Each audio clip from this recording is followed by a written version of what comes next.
Sveiki. Šį video noriu skirti visiems žmonėms, kuriems yra sudėtinga susitvarkyti su jų minčių srautais.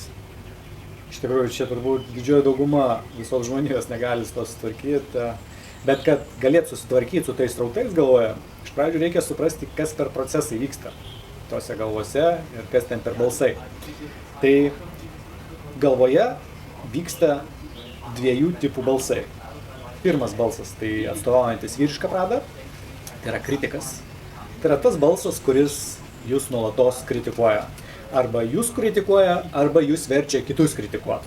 Reiškia, tai yra balsas, kuris, jo net skambėjimas yra kritiškas, jis nemalonus balsas, jis toks pagiežingas, jis toks, bet tas balsas skamba jūsų balsu, ne kažkokio aktoriaus, ne kažkokio ten dar veikėjo, bet tai yra grynai jūsų balsas, jisai kalba jums pagiežingai.